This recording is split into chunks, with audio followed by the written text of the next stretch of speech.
Ar-Rahman Ar-Rahim. Bismillahirrahmanirrahim. Assalamualaikum warahmatullahi wabarakatuh. Semangat ekonom muslimah. Alhamdulillah di semester 2 yang penuh semangat baru ini, insya Allah kita akan mulai membahas materi-materi baru yang mana kita sudah memulai semester 2. Pada pertemuan kali ini kita akan membahas materi tentang lembaga jasa keuangan. Nah, Ustazah harap semoga anak-anak bisa menyimak materi ini dengan baik. Jangan lupa sebelum menyimak materi ini selalu diawali dengan berdoa. Berdoa dimulai. Oke, semoga setelah berdoa anak-anak akan lebih mudah dalam memahami materi ini. Yang mana pada materi ini kita akan membahas beberapa macam lembaga jenis keuangan. Oke, sebelumnya ada yang tahu lembaga jasa keuangan itu apa saja? Atau apa sih lembaga jasa keuangan itu sendiri? Jadi lembaga jasa keuangan adalah lembaga yang kegiatan usahanya itu intinya tentang keuangan. Entah itu pinjaman, simpanan, pokoknya yang berurusan dengan keuangan adalah bisa kita sebut sebagai lembaga jasa keuangan. Nah, lembaga jasa keuangan sendiri ada beberapa macam lembaga jasa keuangan. Oke, nah yang pertama ada OJK atau Otoritas Jasa Keuangan. Selanjutnya ada lembaga perbankan. Oke, perbankan sebelumnya kita sudah sempat bahas sedikit tentang bank. Selanjutnya juga ada lembaga-lembaga keuangan non perbankan. Nah, lembaga keuangan non perbankan ini ada bermacam-macam. Di sini ada asuransi, ada juga pasar modal, ada dana pensiun, pegadaian, dan juga ada lembaga pembiayaan atau leasing, ya. Nah, insya Allah kita akan membahas satu demi satu materi-materi atau badan usaha lembaga jasa keuangan ini. Oke, kita unboxing dulu materi yang pertama. Kita bahas lebih mendalam terkait Otoritas Jasa Keuangan, ya. Oke. Nah, jadi Otoritas Jasa Keuangan atau OJK, biasa kita sebut OJK, selanjutnya akan kita bahas dengan OJK, adalah lembaga jasa keuangan yang berdiri independen. Oke, dia berdiri independen yang bertanggung jawab atas seluruh kegiatan lembaga jasa keuangan lainnya. Jadi OJK ini ditunjuk oleh pemerintah sebagai lembaga yang memiliki tugas atau fungsi 4P. P yang pertama ada pengaturan, ada juga pemeriksaan, pengawasan, dan penyelidikan. Nah, tugas dan fungsi dari OJK ini intinya adalah mengatur, menyelidiki, mengawasi seluruh kegiatan jasa keuangan secara terintegrasi. Tujuan dari OJK dalam menjalankan tugas dan fungsinya ini tadi tentu saja agar terselenggara lembaga jasa keuangan LJK yang teratur, adil, transparan, dan akuntabel. Di mana ketika lembaga jasa keuangan di suatu negara sudah adil, teratur, akuntabel, dan transparan, maka dia akan membantu menumbuhkan stabilitas perekonomian suatu negara tersebut. Setelah perekonomiannya menjadi tumbuh, selanjutnya yang diharapkan adalah stabil. Nah, selain itu, OJK juga memiliki tujuan untuk menjaga kepentingan konsumen, entah kerahasiaannya, entah juga keamanannya. OJK dalam menjalankan tugasnya, dia memiliki beberapa anggota atau dewan komisioner, yang mana jumlahnya ada 9, sesuai bagian di sebelah Ustazah. 9 anggota ini dipimpin oleh satu ketua, yang mana dia merangkap juga sebagai anggota nomor 1. Dewan komisioner ini dipimpin oleh ketua yang bersifat kolektif dan kolegial. Jadi dalam menjalankan tugasnya untuk memenuhi tujuan dari berdirinya OJK ini, Dewan Komisioner yang dipimpin oleh satu ketua yang merangkap menjadi anggota juga, dia wajib bersifat kolektif dan kolegial. Nah, ketika kita membahas OJK, kita juga perlu membahas ada namanya forum. Forum Koordinasi Stabilitas Keuangan Indonesia, di mana di forum ini terdapat 4 anggota utama yang tujuannya adalah untuk menjaga stabilitas keuangan negara tentunya, ya. Jadi yang pertama ada Menteri Keuangan sebagai anggota yang juga merangkap menjadi ketua dari forum stabilitas keuangan ini. Yang kedua ada Gubernur Bank Indonesia sebagai anggota, ada juga Ketua Dewan Komisioner OJK yang tadi dia merangkap sebagai anggota di OJK. Nah, di sini di forum ini dia menjadi anggota forum. Dan yang terakhir ada Ketua Dewan Lembaga Penjamin Simpanan. Nah, apa itu lembaga penjamin simpanan? Insya Allah setelah ini akan kita bahas lebih dalam. Lembaga jasa keuangan kedua yang akan kita bahas pada hari ini adalah lembaga perbankan. Oke, ada yang tahu lembaga perbankan ini seperti apa? Insya Allah anak-anak sudah sangat familiar dengan yang namanya bank. Dalam menjalankan kegiatan sehari-hari di asrama atau di sekolah juga biasanya anak-anak menggunakan ATM. Nah, ATM ini salah satu produk dari bank. Nanti kita bahas selanjutnya ya. Pengertian dari bank sendiri adalah badan usaha yang tugas utamanya adalah menghimpun dana dari masyarakat dan menyalurkannya kembali. Oke, kita ketahui bahwa fungsi utama dari bank tadi sudah sebutkan adalah menghimpun dana dari masyarakat.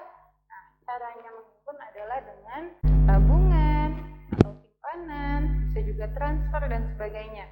Itu adalah cara-cara bank menghimpun dana dari masyarakat.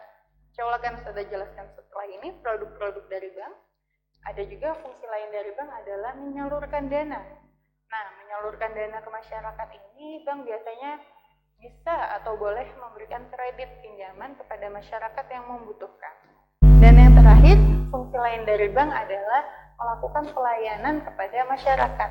Jadi kebutuhan-kebutuhan masyarakat terkait keuangan, bank bisa memberikan jasa layanan kepada masyarakat. Misalnya,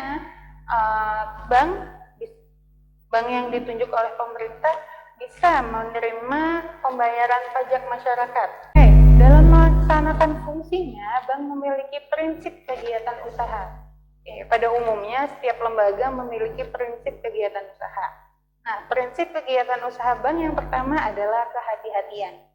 Jadi dalam melakukan fungsinya, bank perlu bertindak hati-hati. Contohnya dalam menerima uang simpanan dari masyarakat. Kita menyetorkan uang ke bank. Nah, bank mungkin punya alat scan. Bank memiliki alat scan untuk memeriksa, untuk berhati-hati apakah ini uang asli atau palsu. Selain itu, bank juga memiliki prinsip kerahasiaan. Contohnya dalam ketika kita ingin mengambil uang di ATM, kita perlu merahasiakan PIN kita atau nama ibu kandung kita. Prinsip selanjutnya adalah kepercayaan. Jadi dalam melakukan kegiatan usahanya, bank selalu membuat nasabah percaya kepada bank. Mungkin dalam kerahasiaannya, dalam kehati-hatiannya dalam melakukan kegiatan usaha, dan yang terakhir adalah mengenal nasabah. Jadi ketika kita ingin menjadi nasabah dari suatu bank, maka bank akan mengkolektif atau membutuhkan beberapa data usaha, membutuhkan data-data kita sebagai nasabah, yang mana nanti tujuannya adalah untuk mengenal kita lebih dalam. Mungkin ketika kita ingin melakukan pinjaman dan sebagainya, nah itu akan menjadi database bank untuk memperhitungkan apakah kita bisa mendapatkan pinjaman yang kita butuhkan. Bank ada beberapa jenis, kita bisa bagi menjadi tiga dasar utama bank dalam pembagiannya. Pertama, berdasarkan kegiatannya. Yang kedua, berdasarkan bentuk badan hukumnya, dan yang terakhir adalah berdasarkan kepemilikannya. Berdasarkan kegiatannya, bank dibagi menjadi 4. Ada bank sentral, bank umum, ada bank syariah, dan yang terakhir ada bank pengkreditan rakyat atau biasa kita sebut sebagai BPR. Jenis bank berdasarkan kegiatannya yang pertama adalah bank sentral. Ada yang tahu bank sentral itu di Indonesia contohnya apa? Ya, jadi bank sentral adalah bank yang secara akte dan kegiatan usahanya dimiliki oleh pemerintah. Nah, fungsinya bank sentral ini juga khusus nih. Intinya, bank sentral adalah bank yang ditunjuk untuk atau bank yang didirikan pemerintah untuk menjaga kestabilan dari kegiatan perekonomian di suatu negara. Contohnya di Indonesia, bank sentral yang ditunjuk atau didirikan pemerintah adalah Bank Indonesia. Ada yang pernah dengar Bank Indonesia? Atau mungkin salah satu koleganya bekerja di Bank Indonesia? Nah, di Bank Indonesia, jadi Bank Indonesia memiliki fungsi yang berbeda dengan bank-bank lainnya secara kegiatan. Menjaga kestabilitas kegiatan perekonomian, maka Bank Indonesia memiliki wewenang atau fungsi tersendiri. Untuk fungsi dan wewenang, insya Allah anak-anak bisa baca lebih dalam di buku, yang mana tujuan akhirnya intinya itu untuk menjaga kestabilan perekonomian di Indonesia. Nah yang kedua ada Bank Umum. Bank Umum ini adalah lembaga keuangan yang secara langsung bersentuhan dengan masyarakat, berbeda dengan bank sentral tadi. Jadi bank sentral itu lebih mengawasi bank umum, tidak secara langsung menghimpun dan menyalurkan dana masyarakat. Akan tetapi yang bersentuhan langsung dengan masyarakat adalah bank umum. Jadi bank umum menghimpun dana dan menyalurkan dana kepada masyarakat. Nah, yang ketiga ini ada bank syariah. Secara modal dan kepemilikan, bank syariah ini sama dengan bank umum. Akan tetapi secara prinsip kegiatan usahanya yang sedikit berbeda. Karena untuk bank syariah, seperti yang Ustazah sudah jelaskan sebelumnya, bank syariah berprinsip kepada nilai-nilai agama Islam. Jadi berdasarkan Al-Quran dan Sunnah dalam melakukan kegiatan usahanya. Dan yang terakhir, berdasarkan kegiatan usahanya, bank ada juga disebut bank pengkreditan rakyat. Sama juga fungsinya dengan bank umum, akan tetapi secara modal, wewenang bank pengkreditan rakyat ini lebih sedikit daripada bank umum. Jadi dalam menghimpun dan menyalurkan dana, wewenang yang dimiliki BPR dan juga modalnya tentunya lebih sedikit daripada bank umum. Nah, untuk jenis bank berdasarkan badan hukum, yaitu berdasarkan jenis yang kedua, itu dibagi menjadi 3. Bank itu ada yang berdasarkan perseroan terbatas atau biasa kita singkat dengan PT. Ada juga yang bentuknya atau sesuai badan hukumnya ini adalah koperasi. Dan yang terakhir adalah perusahaan daerah. Ya. Jadi berdasarkan badan hukumnya, contohnya dari bank yang perseroan terbatas ini bank-bank yang anak-anak biasanya sering banyak dengar atau mungkin digunakan oleh ayah bunda dalam bertransaksi sehari-hari. Contohnya ada BNI, ada juga Mandiri dan sebagainya. Jadi kalau PT biasanya bisa dilihat di nanti kita akan bahas pasar modal. Nah, biasanya yang berbentuk berbadan hukum perseroan terbatas ini dia lebih mudah dalam trading atau menjual sahamnya kepada masyarakat. Nah, untuk badan hukum yang kedua atau bank berdasarkan badan hukum yang kedua adalah koperasi. Jadi ada beberapa bank yang dia secara badan hukum itu sebenarnya dia koperasi, tapi dia boleh melakukan kegiatan menghimpun dan menyalurkan dana. Itu fungsi dari bank tadi. Contohnya adalah Bank Bukopin. Bank Umum Koperasi Indonesia. Selanjutnya adalah jenis bank berdasarkan badan hukum yang terakhir, yaitu berdasarkan atau jenis yang perusahaan daerah. Nah, ini berarti biasanya bank-banknya secara namanya sudah secara eksplisit terlihat. Contohnya adalah Bank Banten, Bank Jatim, dan sebagainya. Ya? Nah jenis bank berdasarkan dan bank dibagi juga jenisnya berdasarkan kepemilikan, yaitu dibagi menjadi 4 berdasarkan kepemilikannya. Yang pertama adalah bank milik pemerintah nasional, yang kedua ada bank swasta, yang ketiga adalah bank campuran, dan yang terakhir adalah bank daerah atau bank nasional tingkat 2 atau 3. Contoh dari bank milik negara adalah berarti berdasarkan akta hukumnya adalah dimiliki oleh negara. atau berdasarkan sahamnya lebih dari 50% dimiliki oleh negara. Contohnya yang pertama adalah BNI 46, ada juga Bank Mandiri, dan juga Bank Rakyat Indonesia atau BRI. Nah, untuk contoh yang kedua yaitu bank berdasarkan kepemilikan swasta adalah bank yang dimiliki oleh swasta. Contoh dari bank yang dimiliki oleh swasta adalah Bank Danamon, atau juga ada Bank Mega, Bank Muamalat. Ini adalah bank yang dimiliki oleh swasta. Jadi bukan dimiliki pemerintah, akan tetapi dimiliki oleh perorangan. Yang ketiga, ada bank campuran. Jadi bank campuran ini kepemilikannya sebagian milik swasta nasional dan sebagian lagi kepemilikannya milik swasta asing. Jadi, misalnya ada orang Indonesia yang mendirikan bank, dia bekerja sama dengan orang asing. Jadi antara swasta nasional dan juga swasta asing. Dicampur dia memiliki bank, contohnya adalah Bank Sakura Swadharma. Nah, dari namanya bisa terlihat bahwa bank ini dimiliki oleh orang Indonesia yang bekerja sama dengan orang Jepang. Sakura Swadharma. Oke, eksplisit dari namanya sebagian Jepang, sebagian lainnya adalah Indonesia. Dan yang terakhir adalah bank pemerintah daerah atau bank nasional tingkat 2 atau 3. Contohnya adalah Bank Jatim yang anak-anak gunakan sehari-hari dalam transaksi di sekolah, atau juga Bank Jawa Tengah dan sebagainya. Jadi bisa bank kabupaten atau bank kota. Jadi disebutnya bisa disebut bank nasional tingkat 2 atau 3, atau bisa kita sebut bank pemerintah daerah. Nah, berdasarkan produknya, bank dibagi menjadi 2, produk aktif dan juga produk pasif. Kalau produk aktif adalah berarti dananya dari bank keluar pada masyarakat untuk kegiatan produktif.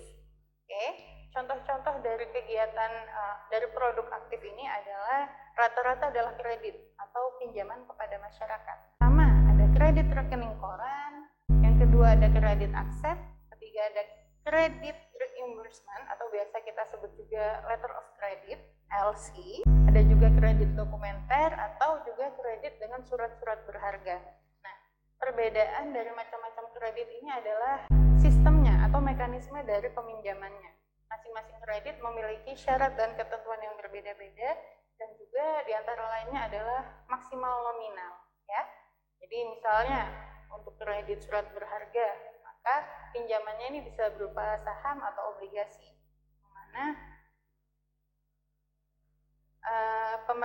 yang mana bank ini memberikan obligasi atau membeli obligasi dari swasta-swasta lainnya, dari orang-orang atau perusahaan yang membutuhkan.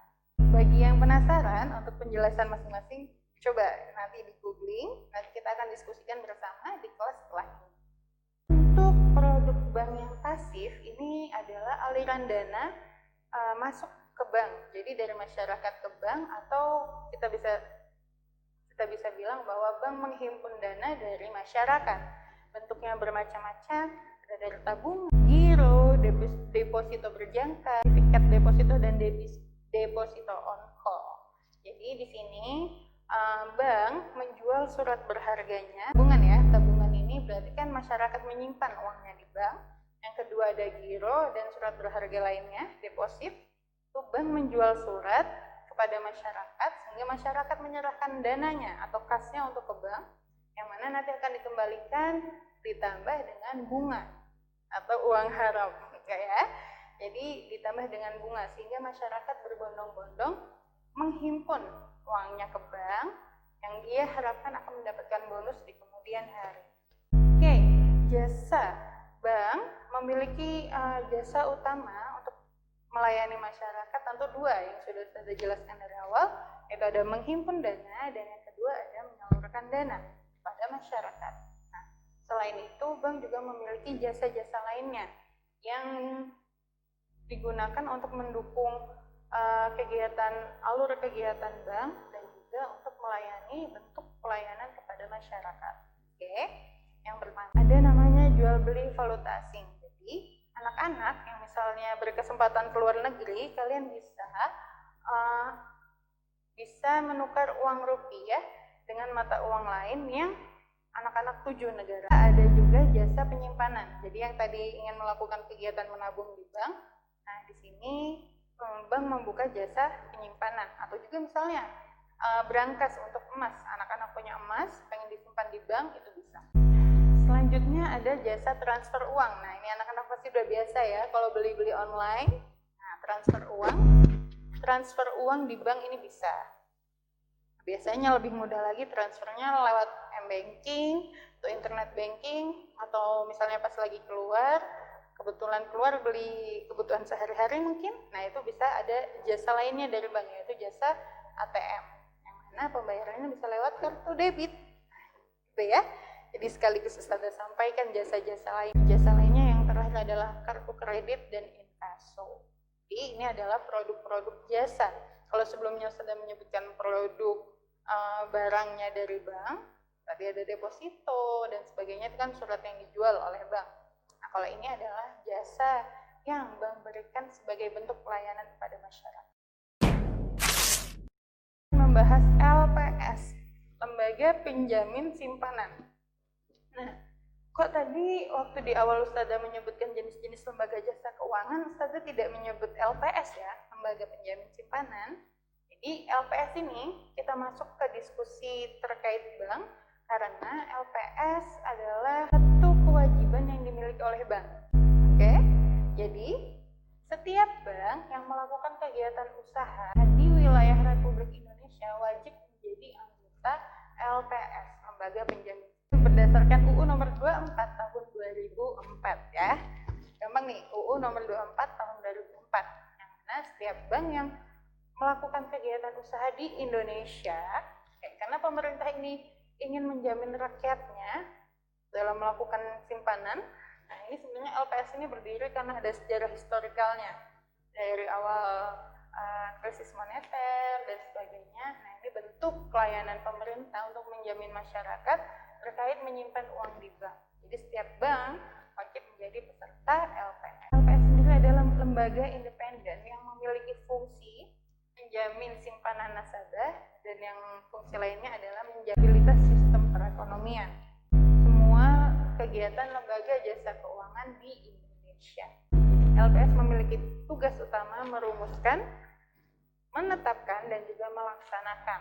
Yang pertama tentu saja kebijakan pelaksanaan penjaminan simpanan. Jadi apa-apa yang berhubungan dengan pinjaman nasabah, LPS ini yang bertugas dalam merumuskan, menetapkan, dan juga melaksanakannya, yaitu syarat melakukan simpanan, mekanisme simpanan, dan juga nominal simpanan, maksimal simpanan berapa, dan sebagainya. Nah, jadi apa-apa yang berhubungan dengan simpanan nasabah di bank adalah tugas dari LPS untuk merumuskan, menetapkan, dan juga melaksanakan kebijakan berhubungan penjaminan. Untuk melakukan fungsinya, LPS diberi kewenangan banyak di antara ini. Ini boleh di screenshot dulu mungkin, atau boleh dicatat di bukunya, bisa dilihat juga di buku.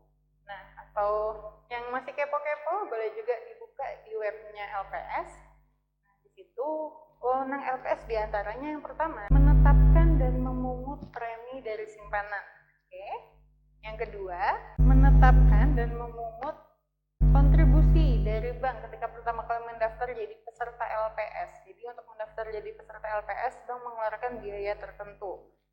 Dan yang ketiga, melakukan pengelolaan simpanan masyarakat. Jadi simpanan masyarakat ini harus dikelola agar bisa menghasilkan bonus-bonus kepada yang melakukan simpanan atau nasabah yang melakukan simpanan. Contohnya dari simpanan kita di bank, bank itu memutar lagi uangnya ke investasi-investasi tertentu sehingga mendapatkan bonus, yang mana bonusnya bisa digunakan oleh bank membayarkan bonus kepada nasabahnya.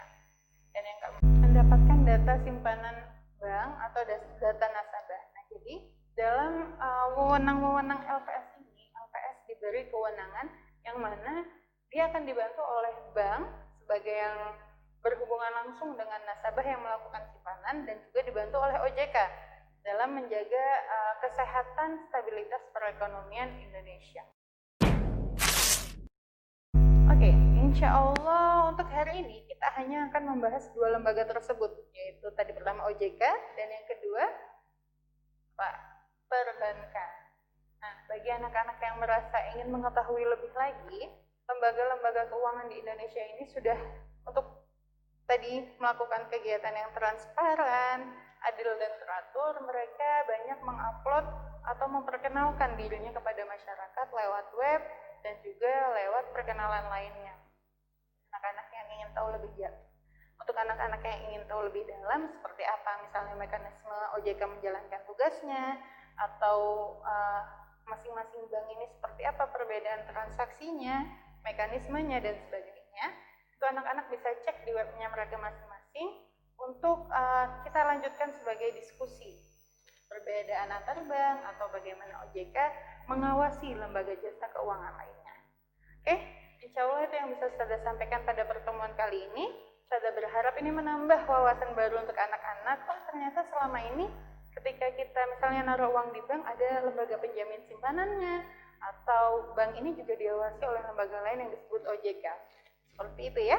Jadi kita sebagai ekonom muslimah berpengetahuan luas menjaga stabilitas perekonomian Indonesia dan juga menjaga stabilitas ekonomi kita pribadi. Oke, insya Allah itu yang bisa saya sampaikan. Semoga anak-anak di rumah sehat selalu dan bisa memahami materi ini dengan baik. Saya tutup pertemuan kita kali ini. Kita lanjut diskusi di kelas. Assalamualaikum warahmatullahi wabarakatuh. Semangat ekonomi muslimah. رب اجعلني مقيم الصلاة ومن ذريتي ربنا وتقبل دعاء